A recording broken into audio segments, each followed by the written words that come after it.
या बाप माणूस नावाच्या सेगमेंटची तुम्हाला सगळ्यांनाच उत्सुकता आहे आणि मीही जास्त उत्सुकता ताणवणार नाही, कारण तुम्हालाही उत्सुकता लागून राहिलेली की आज बाप माणूस या सदरामध्ये कुणाचं व्यक्तिमत्व आपल्याला जाणून घ्यायचं आहे. तर चला आपण त्या बाप माणूस या सेगमेंटला सुरुवात करू. चित्रपट म्हटल्यानंतर त्यामध्ये नायक असतो, खलनायक असतो आणि अनेक गोष्टी असतात. आणि खलनायक म्हटल्यानंतर अलीकडच्या काळामध्ये काहीतरी डोक्याला वीग लावलेला असतो, काहीतरी वेगळ्या पद्धतीच्या दाढी मिशा लावलेल्या असतात किंवा कुठंतरी मारामारीची एखादी खून केलेली असते की जो पटकन खलनायक म्हणून ओळखला जातो. परंतु ज्यावेळेस 1970-80 या दशकाकडच्या खलनायकाकडे आणि विशेष प्रकारे आपण मराठी चित्रपटसृष्टीच्या खलनायकाकडे बघतो त्यावेळेस असं काहीही नव्हतं. फक्त भेदक नजर, आवाजाची जरब आणि एक ठराविक लकब एवढ्यावरती ज्यांनी अक्षरशः मराठी चित्रपटसृष्टीवरती राज्य केलं. अगदी बरोबर आहे, तेच जनार्दन भुतकर, ज्यांना आपण सगळेजणच राजशेखर म्हणून ओळखतो. आणि आज आपण राजशेखर हे जरी पडद्यावरती कलाकार म्हणून लोकांच्या मनावरती अधिराज्य त्यांनी केलं असेल, तर त्या पडद्याच्या मागचा एक बाप म्हणून, तो माणूस म्हणून कसा होता याचेच अंतरंग उलगडण्यासाठी सगळ्यांचा सुपरिचित चेहरा असणारा अर्थातच स्वप्नील राजशेखर या ठिकाणी सर मनापासून तुमचं बाप माणूस या सेगमेंटमध्ये स्वागत करतो. आणि छानपैकी गप्पा मारून बऱ्याच दिवसांपासून सगळेजणच तुमची वाट बघत होते तुमच्याशी कधी गप्पा मारता येईल म्हणून. तर आज आपण या लाईव्ह मराठीच्या माध्यमातून बाप माणूस राजशेखर सरांचा आपण अंतरंग थोडंसं उलगडण्याचा प्रयत्न करू. नक्की. आलेल्या प्रत्येकालाच हा पहिला प्रश्न आपण विचारतो की बाप माणूस आमच्या सेगमेंटचं नाव आहे, परंतु तुमच्या वडिलांना जर एका शब्दामध्ये तुम्हाला मांडायचं असेल तर तुम्ही काय मांडाल? शेर खान. शेर खान का? काय स्पेसिफिक पर्सनॅलिटी तशी होती त्यांची. अच्छा. काय म्हणतो ज्याला आपण, अत्यंत निर्भय, अत्यंत सडेतोड आणि एका ज्याला म्हणतो ना पडद्यावरची त्यांची इमेज आणि त्यांचं पर्सनल लाईफमधलं त्यांचं वागणं, त्यांचं बोलणं हे खूप वेगळं होतं. अत्यंत जॉली होते. त्यांची विनोदबुद्धी कमाल होती. हजरजबाबी होते. आपले जे कॅमेऱ्याच्या मागे नरेंद्र देसाई आपले आहेत, त्यांना त्याचा प्रत्यय आहे की माझे पप्पा काय कशी त्यांची गंमत करायचे आणि आमच्या सगळ्या मित्रांच्यात ते वावरायचे. आणि निर्भीड स्वभाव होता. आणि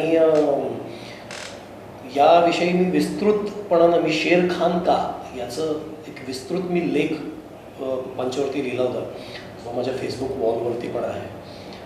गप्पांच्या ओघात मी त्याबद्दल बोलेन, पण असं एक व्यक्तिमत्व होतं म्हणून मी त्याला शेर खान म्हणायचं. ठीक आहे, तुम्ही शेर खान म्हणता, पण शेर खान हे तुम्ही तुमच्या नजरेने पाहिलेले हे शेर खान आहे.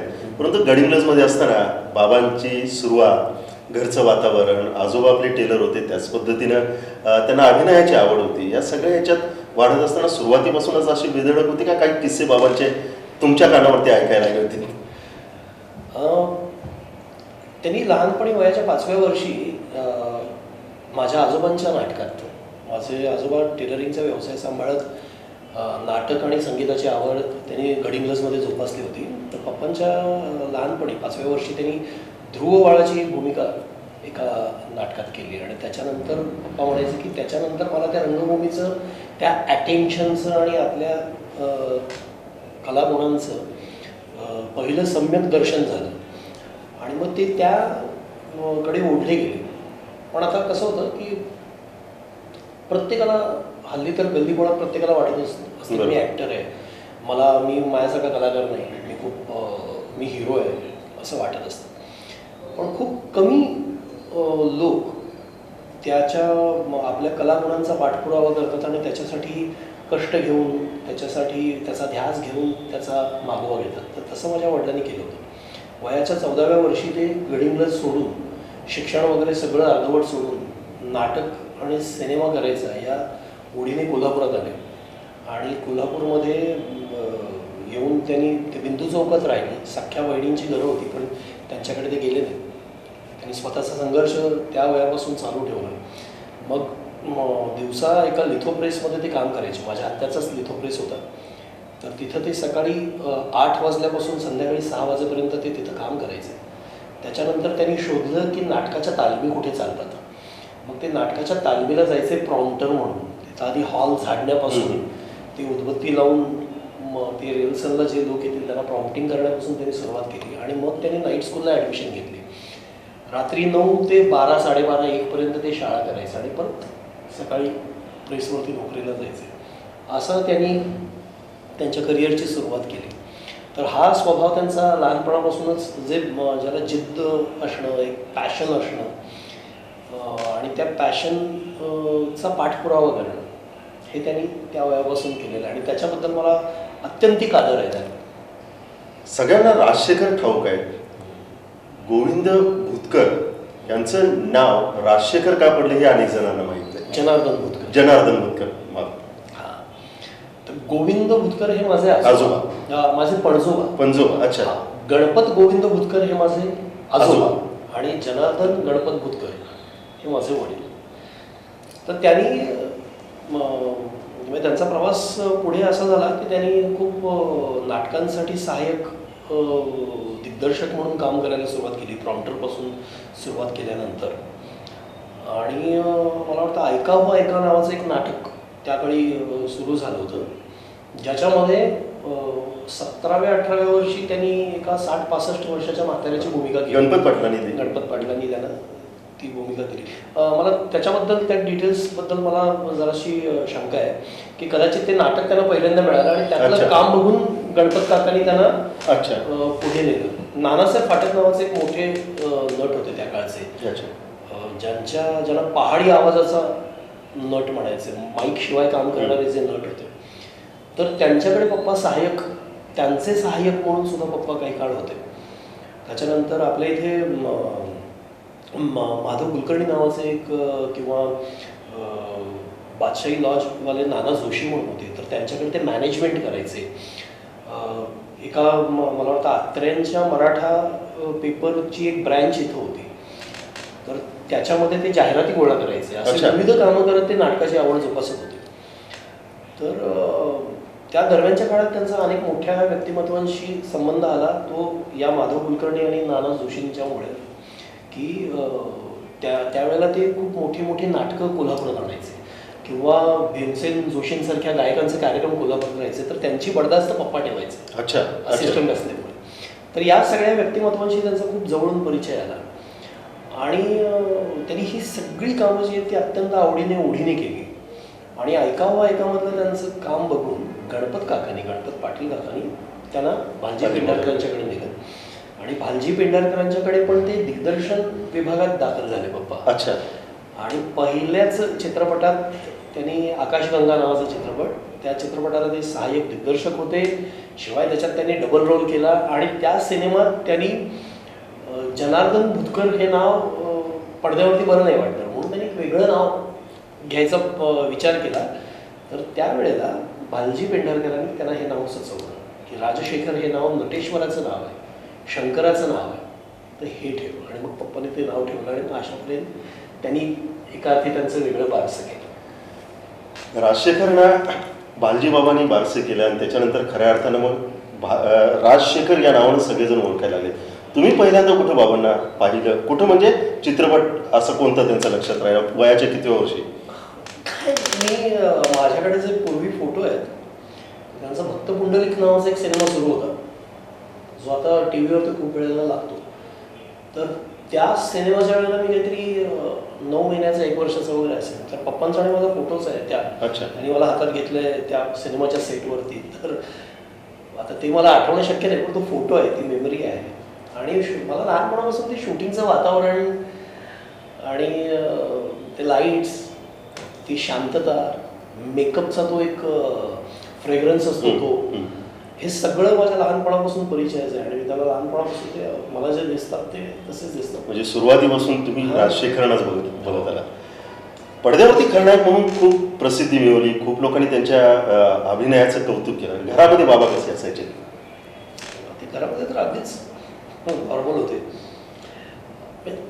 सगळेच ऍक्टर्स घरात नॉर्मलच असतात परंतु कधी कधी नाही, कदाचित मला माहित नाही, परंतु काही जण खूप रागीट पण असतात, काही जण असतात. तसं बाबांचा स्वभाव कोणता राहिला? म्हणजे कसं होतं ना की हा माणसाचा एक मूलभूत जो पिंड असतो तर तो घरात तसाच माणूस असतो. म्हणजे तो ऍक्टर आहे म्हणून काही वेगळं घरात वागतो असं नसतं. म्हणजे एखादा डॉक्टर आहे पण तो स्वभावाने रागीट आहे, तर घरात तो कदाचित खूप रागीटपणे वागत असेल. पण माझ्या पप्पांचा स्वभावच इतका मजेशीर गमतीशीर होता आणि हजरजबाबीपणा, लोकांची कळ काढणं ज्याला आपण म्हणतो ना, आणि एक तो गडिंगलच्या ह्याच्यातून आलेला एक तिरकसपणा बोलण्यात, हे त्यांच्यात खूप होतं. आणि मी एक आवर्जून गोष्ट सांगेन ज्याच्यावरती अगेन मी पप्पांच्यावरती काही लेख माझे लिहिलेले आहेत जे सोशल मीडियावरती उपलब्ध आहेत. त्यातले बरेच लेख माझे वेगवेगळ्या साप्ताहिकांनी आणि यांनी त्यांच्या मासिकात साप्ताहिकात प्रसिद्ध केले. तर त्याच्यात मी एकदा मुद्दाम लिहिलं होतं, ते मी आजही आवर्जून सांगेन की पप्पा पहिल्यापासून स्वावलंबी होते घरच्या कामांच्या बाबतीत. म्हणजे मला त्यांच्या घरी मला 4-5 आत्या होत्या. एक आत्या वारली माझी, 4 आत्या होत्या आणि हे 2 भाऊ होते. तर माझ्या वडिलांच्यावरती त्यांच्या आईवडिलांचे संस्कार असे होते की घरची सगळी कामं सगळ्यांनी करायची. म्हणजे मुलींनी हे करायचं आणि मुलांनी अमुक कामं करायचे असे संस्कार नव्हते. तर माझे वडील आईला स्वयंपाकात मदत करायचे.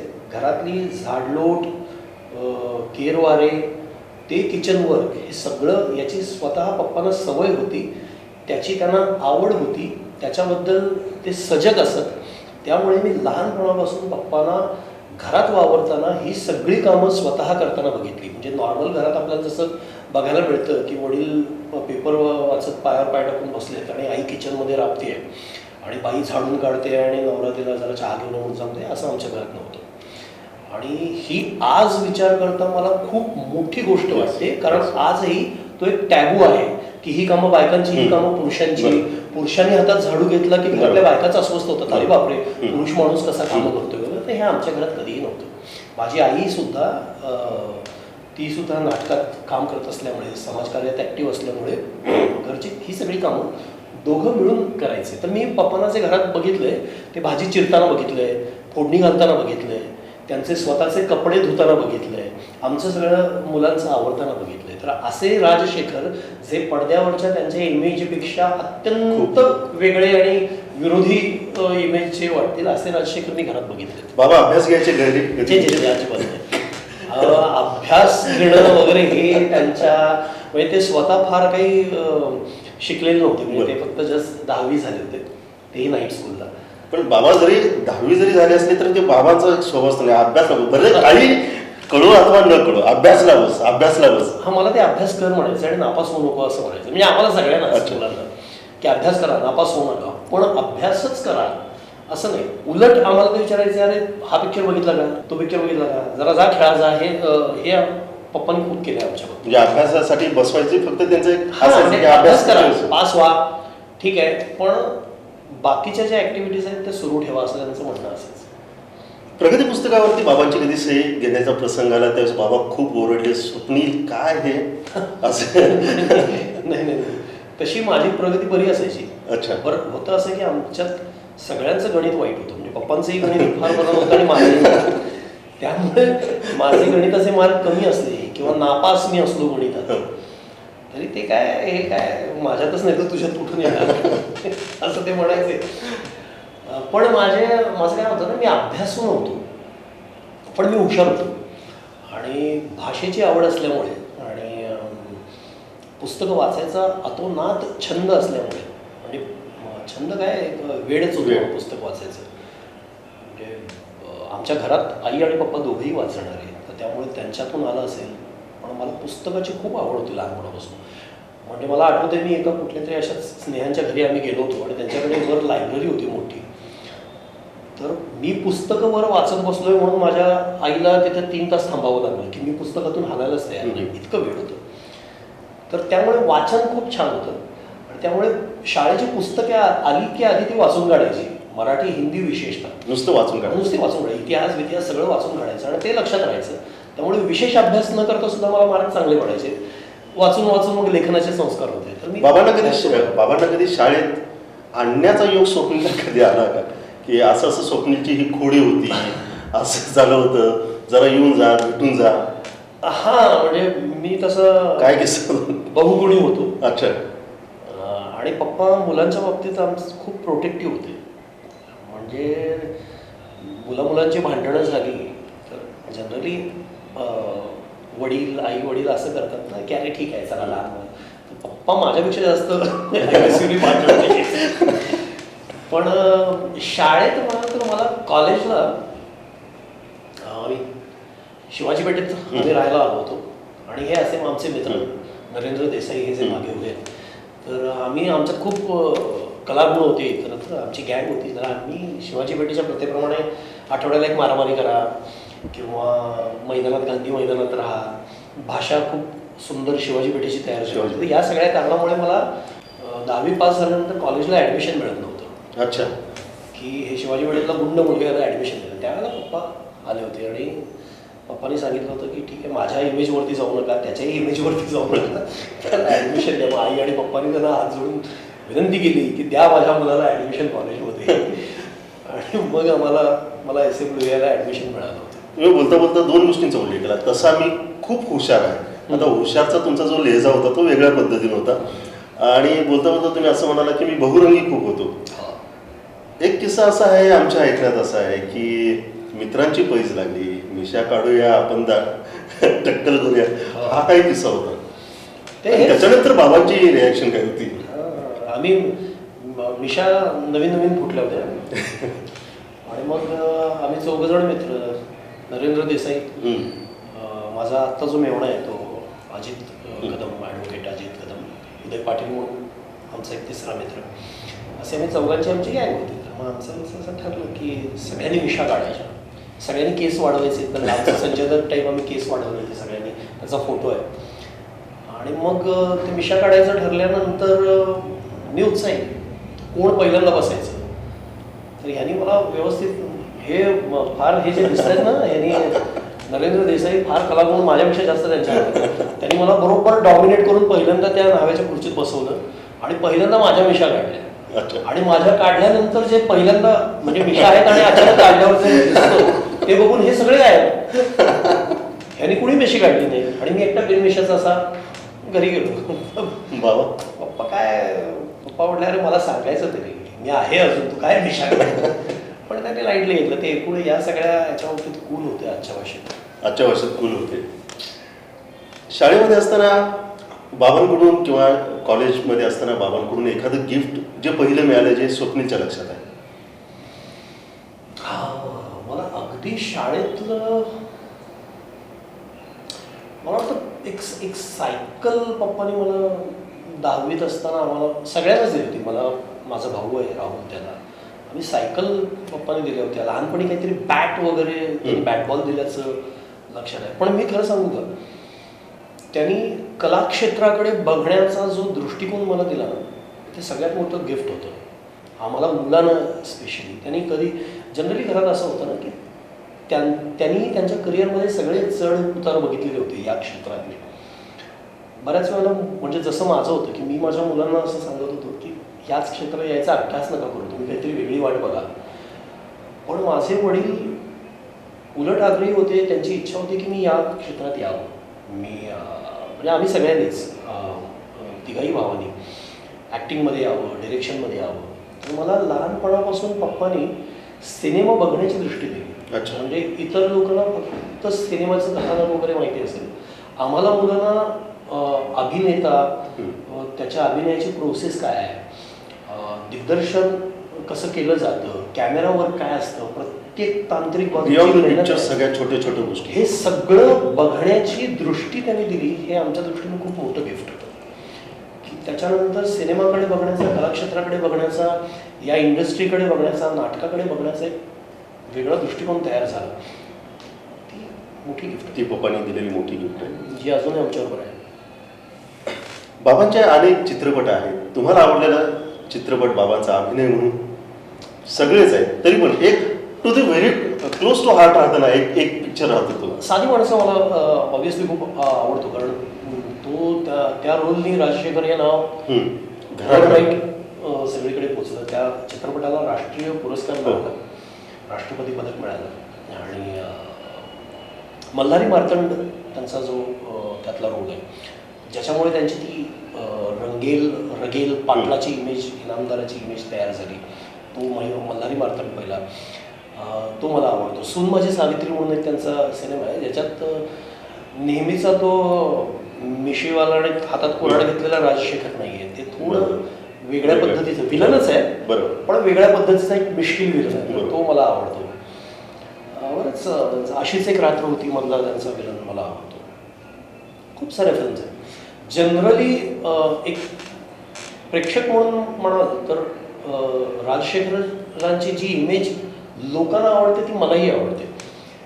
ॲट द सेम टाईम त्यांचं विनोदाचं टायमिंग खूप छान होतं आणि त्यांचा सेन्स ऑफ ह्युमर कमाल होता. बरोबर. तर एक येथे शहाणे राहतात नावाची पप्पांची फिल्म आहे ज्याच्यामध्ये पप्पा विलन नाही आहेत, सेकंड हिरो आहेत. राजा गोसावी, राजा परांजपे आणि राजशेखर. ती फिल्म दुर्दैवानं चालली नाही, पण त्या फिल्ममधला पप्पांचा रोल तुम्ही बघाल खूप आवडेल तुम्हाला. त्यांचं टायमिंग, त्यांचा इनोसन्स, कॉमेडी त्यांची खूप आवडेल. आणि आमचं एक नाटक होतं अगेन, आमचा बाळासाहेब आपले त्यात होते, आम्ही सगळे एकत्र होतो. आमची सगळ्यांची सुरुवात जी झाली ते वात्रट कार्टी, त्या नाटकात ते रोल करायचे, अप्रतिम रोल करायचे. अभिनय तर तुमच्याकडे वारसा हक्कानं आला, रक्तात तो होता, परंतु आता तुम्ही एक अभिनेते आहात आणि पप्पांकडे तुम्ही ज्यावेळेस बघता त्यावेळेस एक थर्ड पर्सन म्हणून की पप्पांच्या किंवा एक अभिनय म्हणून एक या गोष्टी माझ्यात यायला हव्या होत्या किंवा या गोष्टी मी ऑब्झर्व केलो, अशा काही गोष्टी आहेत की ज्या राजशेखर एक अभिनेते म्हणून, एक स्वप्नील अभिनेते म्हणून त्यांनी त्या ऑब्झर्व केल्या? पहिली गोष्ट म्हणजे पॅशन. येस. दुसरी गोष्ट म्हणजे अभिनेता म्हणून शिस्तबद्ध असणं आणि श्रद्धेनं काम करणं. जे मी सतत सांगतो की माझे वडील अत्यंत श्रद्धेने आणि पॅशनेटली काम करायचे, जे आमच्या जनरेशनमध्ये नाही आहे. आमची फार त्यांची अनेक श्रद्धास्थानं होती, आमच्यात ते दुर्दैवाने नाही आहे. अर्थात श्रद्धा ज्यांच्यावरती ठेवावी अशी उत्तुंग मंडळी त्यांच्या काळी होती सुद्धा, हा वेगळा भाग. पण आणि त्यांचं शिस्तबद्ध असणं, मी त्यांना शेवटपर्यंत आम्ही बघायचो तर शूटिंगची गाडी जेव्हा यायची त्याच्या आधी अर्धा तास स्वतःची सगळी अन्निकं उरकून ते एखाद्या नवशिक्या अभिनेत्याप्रमाणे बाल्कनीत फेऱ्या मारत असायचे की आज जणू काही माझं पहिलं शूटिंग आहे, आज पहिल्यांदा मी कॅमेरा फेस करणार आहे. तर हे त्यांच्यात होतं. आणि इंडस्ट्रीवरती या क्षेत्रातल्या प्रत्येक माणसाविषयी त्यांना व्यक्तिगत काहीतरी त्यांचे मतभेद असतील किंवा एखाद्या माणसाबद्दल मत असेल, पण ॲक्टर म्हणून किंवा तंत्रज्ञ म्हणून, कॅमेरामन म्हणून, दिग्दर्शक म्हणून त्यांचं जे प्रेम होतं इंडस्ट्री म्हणून की हा माझ्या कुटुंबाचा, हा माझ्या इंडस्ट्रीचा भाग आहे, हे एका वेगळ्या लेवलचं त्यांचा गुण होता असं मला वाटतं. मी उदाहरण सांगेन की एक मराठीतले ख्यातनाम दिग्दर्शक, त्यांच्याबरोबर व्यक्तिगत त्यांचं फार सख्य नव्हतं, रादर त्यांचे मतभेद होते, दोघांचं आपापसात पटायचं नाही. पप्पांचं त्यांच्याबद्दल माणूस म्हणून मत खूप फार बरं नव्हतं, पण ते सेम टाईम आवर्जून सांगायचं की याच्यासारखा दिग्दर्शक मी बघितला नाही.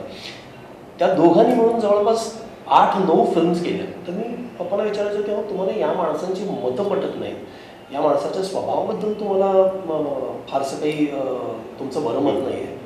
ते म्हणाले त्याचा काय संबंध, दिग्दर्शक म्हणून तो बाप आहे आणि तो त्याच्या कामात ते अत्यंत मोठे आहेत, तर मी त्यांच्याकडे ते काम करणार. मी त्यांचं शूटिंग बघितलं, मी ज्यांचा उल्लेख करतोय, मी अगदी शेवटी त्या दोघांची एक फिल्म होती, त्या सेटवरती मी त्यांनाही भेटलो आणि त्यांना म्हणलो की काका मी तुमचा फॅन आहे. ते म्हणले का बापाने माझ्याबद्दल सांगितलं नाही काय मत आहे तुझ्या बापाने. मी त्याच्यावरती हसलो. ते म्हटलं मला माहिती आहे त्याचं माझ्याबद्दल काय मत आहे, माझंही तुझ्या बापाबद्दल काही वेगळं मत नाही आहे.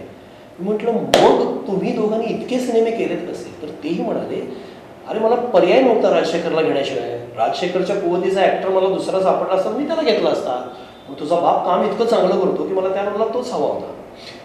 तर हे मला विलक्षण वाटतं की वैयक्तिक मतभेद आहेत, पण काम करताना ते बाजूला ठेवून दिग्दर्शक म्हणून त्यांना रिस्पेक्ट करणं आणि त्यांनी सुद्धा ॲक्टरला कास्ट करणं अशा की ज्याच्याशी फार पटत नाही आहे, हे वेगळी गोष्ट आहे.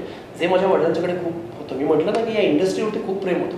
म्हणजे मी खूप क्रिटिसाइज करायचं होतं, काय पप्पा तुमची ती फिल्म मला ही नाही आवडली, की कुठल्या लोकांच्याबरोबर काम करताय. ते म्हणायचे ठीक आहे रे, असू दे, तुला फार कळायला लागले आता, असं ते पण तो करतोय, तो त्याचा सिनेमा करतोय, कष्टाने करतोय ना, पैसे घालतोय ना, असेल त्याच्या मजदुराप्रमाणे करतोय. त्याने कधीही त्याला क्रिटिसाइज केलं नाही. मी म्हणायचं हे कुठनं येतं एवढं प्रेम? हा काही तुमच्याबरोबर 100 सिनेमा केलेला निर्माता नाही आहे, पहिल्यांदा तुम्ही काम करताय, पण त्यांना निर्माता म्हणून त्या माणसाबद्दल आत्मीयता असायची. असा हा त्यांचा गुण मला जाम आवडतो. त्याचा तुम्ही बोलता बोलता मगाशी उल्लेख केला की कामाच्या प्रती प्रचंड निष्ठा त्यांची होती. एक किस्सा असा आहे की अपघात काहीतरी घरामध्ये झाला होता किंवा काहीतरी झालं होतं, तरी देखील पप्पा शूटिंगसाठी गेले होते. काय ते नेमकं आहे? माझी एक बहीण होती, ती लहान असताना पहिल्या मजल्यावरून पडली खाली आणि तिच्या डोक्याला दुखापत झाली, एक क्रॅक गेला स्कलला तिच्या. आणि हे सगळं घडलं आणि पप्पा त्यावेळेला स्टुडिओत शूट करत होते एका गाण्याचं, लावणी सुरू होती आणि शॉटच्या दरम्यान पप्पानं ती बातमी सांगितली की असं असं पिंटी जवळ, त्याला पिंटी म्हणायचे ते, तर ती पडली आहे वरनं आणि ती अगदी 2-2.5 वर्षाची असताना पडली होती. तर स्वाभाविक पहिल्या मजल्यावरनं आपली मुलगी पडली आहे ना, हे समजल्यानंतर बापाचं काय होईल. पण मी विचारलं, बहुतेक ऐकीवच किस्सा आहे, माझा जन्मही नव्हता त्यावेळेला, पण पप्पा म्हणाले तिला दवाखान्यात नेले, ॲडमिट केले, ठीक आहे मी हे काम संपवतो आणि येतो. कारण त्या दिवशी जर ते शूटिंग सोडून गेले असते तर निर्मात्याचं नुकसान झालं असतं. अर्थात तेवढी समज दिग्दर्शकांना आणि यांना पण होती, त्यांनी जेवढं आवश्यक तेवढं त्यांचं काम होतं ते काढून घेतलं आणि पप्पाला सोडलं. पण आता याच्यात आयरनी अशी आहे की इकडे कळलंय की आपली मुलगी पडली आहे, तिच्या डोक्याला गंभीर दुखापत झाली आहे आणि त्याच्यानंतर लावणीचे एक्सप्रेशन्स द्यायचे, समोर लावणी चालू आणि ते टिपिकल गजरा बिजरा आणि हे सगळं त्यांनी केलं. वैसे तुम्ही बोलताना बोललात की पप्पांनी खूप चढउतार जीवनामध्ये पाहिलेत आणि आत्ताचा जो किस्सा सांगितला त्यामध्ये तुम्ही सांगितलात की त्यावेळेस मी नव्हतो आणि माझ्या अगोदर या गोष्टी घडून गेल्या होत्या.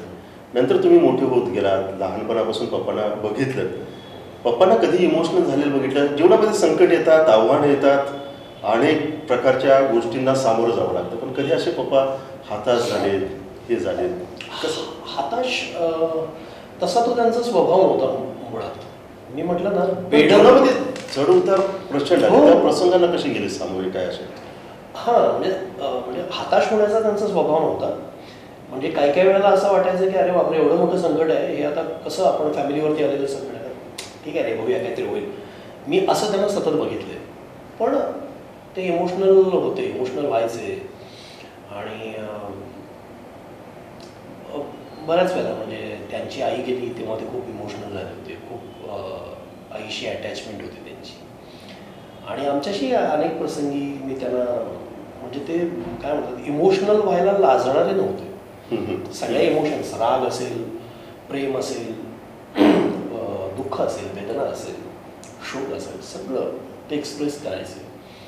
तर असं मी त्यांना अनेक वेळेला बघितलं आहे आणि म्हणजे अनेक प्रसंग आहेत माझ्याकडे असं मला असं की मी त्यांना इमोशनल झालेलं बघितलं आहे. विशेषतः मी तीच गंमत सांगू का, मी त्यांना इंडस्ट्रीतल्या माणसांच्याबद्दल हळवं होताना खूप वेळा बघितलं. अच्छा. म्हणजे एखादा मोठा आर्टिस्ट गेला की ते त्यांना आतून ते वाईट वाटायचं, अरे हे गेले रे, असं ते हळहळायचं, ते त्यांच्या त्या डोळ्यात कळायचं की त्यांना खूप वाईट वाटले त्यावेळेला. बाबा खूप इमोशनल होते, या सगळ्या गोष्टी तुम्ही सांगताय. आत्ता जर बाबा असते, आता तुम्ही स्वतः या क्षेत्रामध्ये इतक्या उंचीवरती निघालेला आहात, तुमच्यानंतर तुमचा हा वारसा तुमची कन्या सांभाळते, आज जर पप्पा असते तर पप्पा काय म्हटले असते? खुश झाले असते प्रचंड. काही बाबतीत ते टिपिकल बाप होते.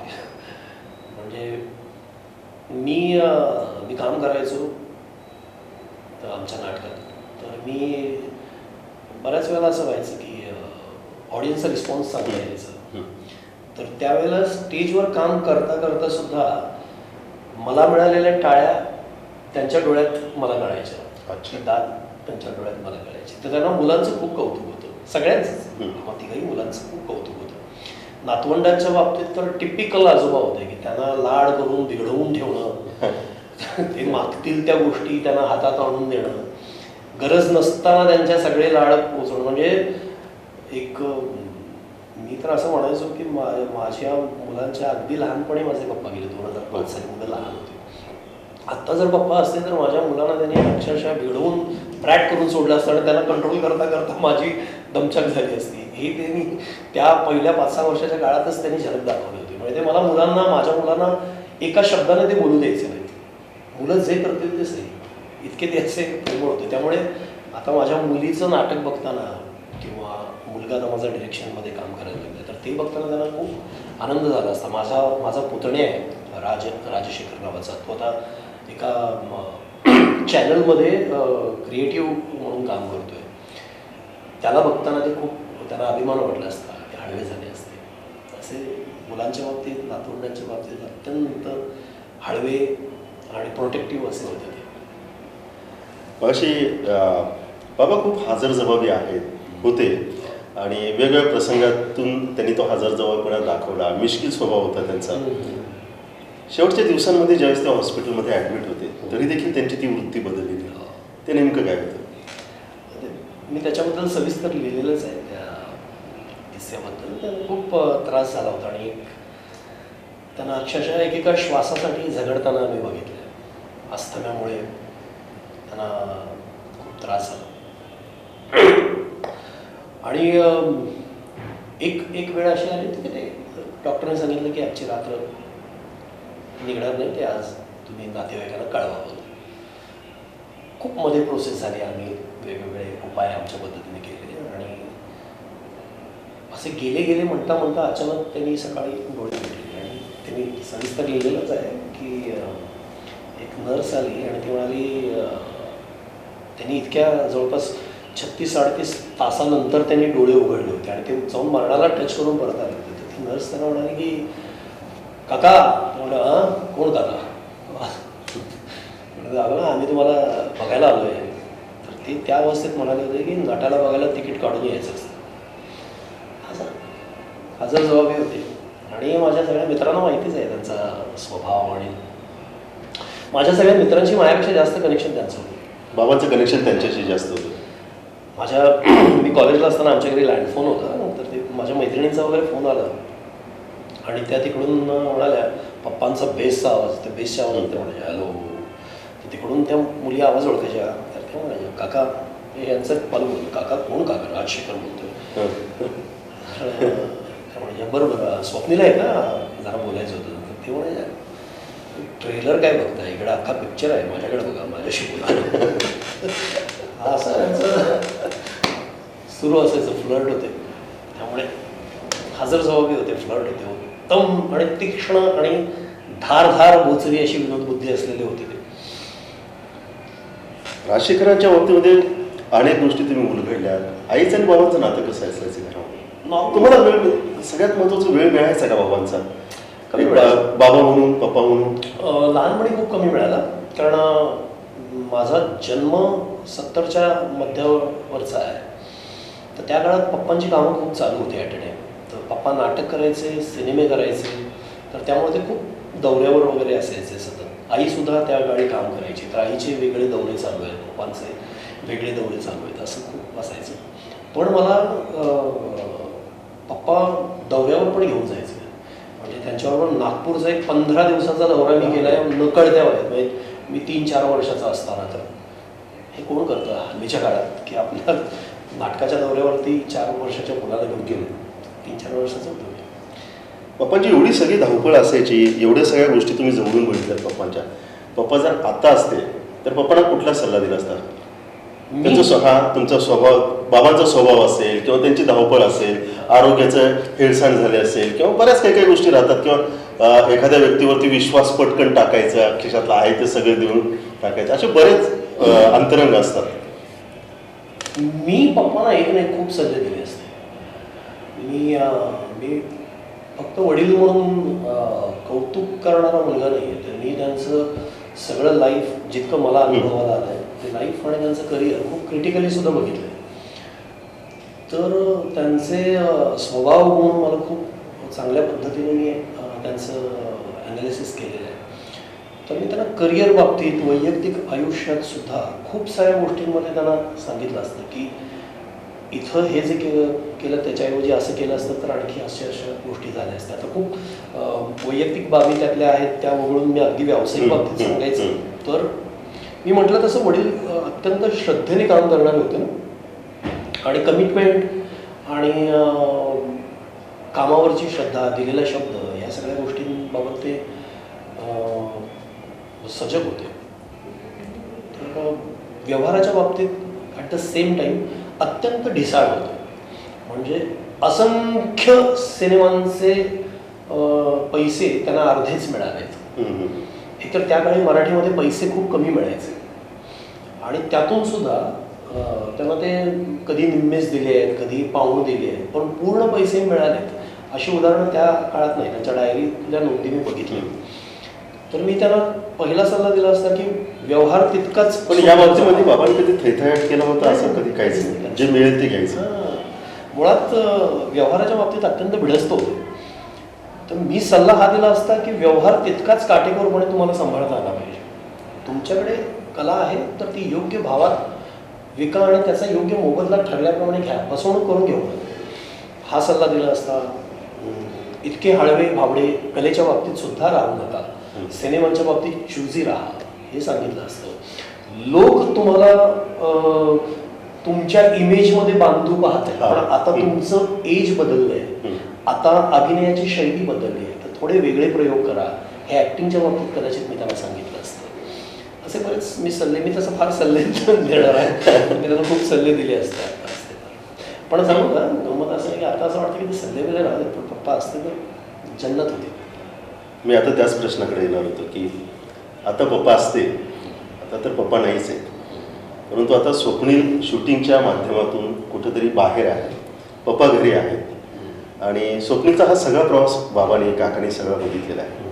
आणि आत्ता स्वप्नील जर बाबांशी फोनवरती जर बोलणार असतील तर आमचा हा सेगमेंटमधला एक भाग असतो. काही ठराविक जणांशी आम्ही बोलायला लावतो ज्यांची बाबा सध्या त्यांच्यावरून आहेत, तर फोन उचलून बाबांशी 1-2 मिनिटाचा संवाद तो असतो. So you have your phone. मी सांगायचं नाही, वी हॅव टू इमॅजिन. मी ॲक्च्युली काय, तसा जर प्रसंग आला, अशी काही जादू घडली तर मी भानावर राहणार नाही ॲक्च्युली. आणि मला असं वाटतं की खूप वैयक्तिक फिलिंग्स आहेत माझ्या त्या. एक गोष्ट आवर्जून सांगेन की पप्पा जेव्हा गेले ना, तर तेव्हा त्यांची जाण्याची इच्छा नव्हती, त्यांच्याकडे जीवन इच्छा खूप होती. आणि मी त्यांना रोज बूस्ट करायचो की पप्पा आपल्याला पटकन बरं, आपल्याला शूटिंग करायचं आहे, एक फिल्म होती आमच्याच्यात, आम्ही 2 जण गाणं करणार होतो. तर मी त्यांना ते सांगून बूस्ट करायचो की लवकर लवकर हे करा. तर मी हात सोडला नसता त्यांचा. मला आत्ता असं वाटतं की खूप काळ मी त्या काळात सुद्धा खूप काळ मी असा वाया घालवला. आत्ता किंमत कळते की त्यावेळेला मी जर पप्पांच्या बरोबर बसलो असतो, हात धरला असता त्यांच्याबरोबर, आणखी जे मी त्यांच्या आजारपणात केलं बरं. मी त्यांच्या आजारपणात कसं असतं, कुठल्याही रिलेशनमध्ये एका सर्टन स्टेजनंतर स्पर्शाची भाषा थांबते. म्हणजे लहानपणी आपल्याला आपले वडील हातात घेतात, आपण वडिलांच्या अंगाखांद्यावरती खेळतो, आईच्या अंगाखांद्यावरती खेळतो. एका सर्टन एजनंतर ती स्पर्शाची भाषा थांबते, तर ती थांबू देता कामा नये. पप्पांच्या आजारपणात मला ते खूप प्रकर्षाने जाणवलं. आणि मी पप्पा जेव्हा हॉस्पिटलमध्ये होते तेव्हा मी आणि माझा लहान भाऊ राहुल, आम्ही दोघे त्यांचा हात घेऊन बसायचो. आणि त्या हातामध्ये ना त्यांच्या हलक्या हालचालीने आम्हाला कळायचं की त्यांचं काय म्हणणं आहे. मी त्यांच्या चेहऱ्यावरून हात फिरवायचो, मी त्यांची पाठ थोपटायचो, त्यांना मिठीत घ्यायचो. आत्ता जर पप्पा आले तर मी त्यांना मिठी मारेन, मी सोडणारच नाही. मी तेच म्हणते की बाबांना आत्ता बोलायचं असेल तर बाबांशी कसं बोलायचं. मी इमोशनल होईल खूप आणि मी अवॉइड करेन ते. मी मला म्हणेन की आय लव्ह यू. माझा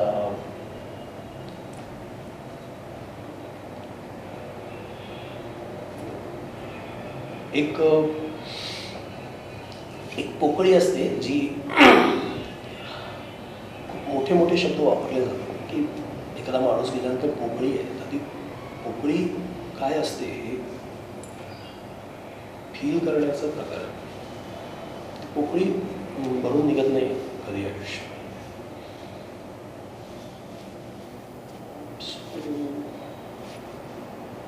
जर आले परत तर जाऊ नका असं म्हणाल.